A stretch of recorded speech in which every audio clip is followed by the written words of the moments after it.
Welcome to another LEGO Batman movie bootleg review. This is set number X0150 from XINH, and here we have minifigures in their Arkham outfits, and then we have Harley Quinn as a doctor, so also Arkham outfit, I guess.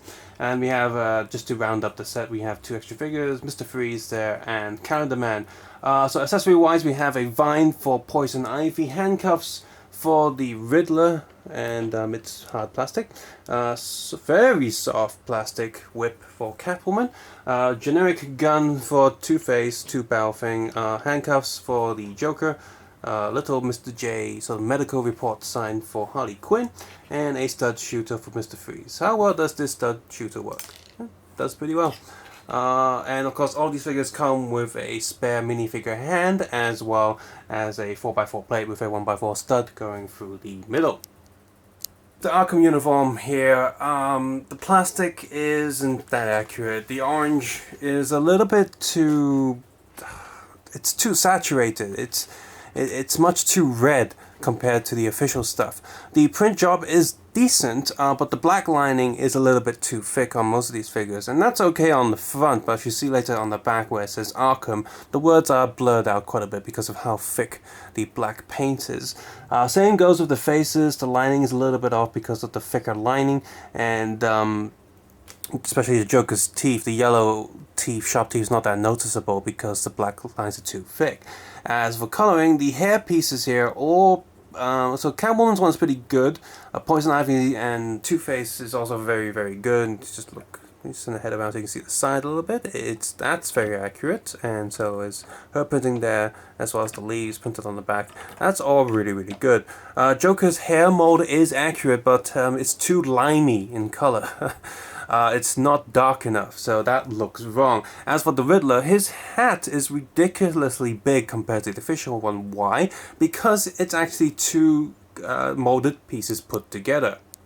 You can remove the hair from the hairpiece. The hairpiece doesn't actually touch the head, it's just floating around, so you have a sort of a bald spot going through the middle, which makes sense for the Riddler.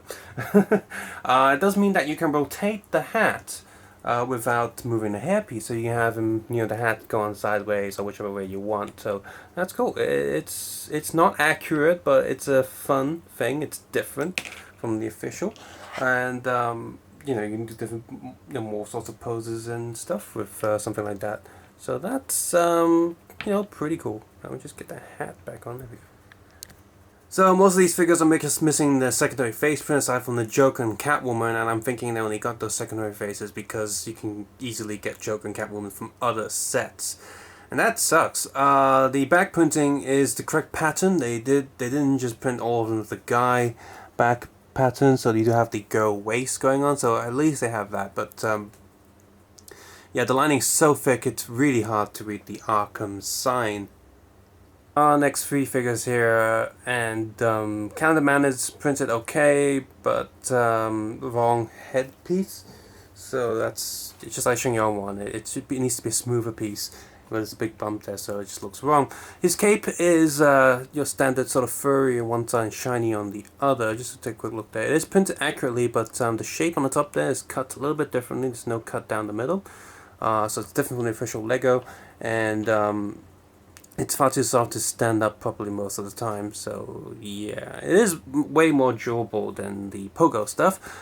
And unfortunately with the other two, for whatever reason they decided to do a digital print, and digital print instead of pad printing is where you actually have, much like printing a full piece of paper, there's a little ink, not inkjet, but a little dot that goes over and prints the pattern out, whereas pad printing you have the pattern sort of like a stamp, you just stamp onto the figures, and that looks much better on the other figures.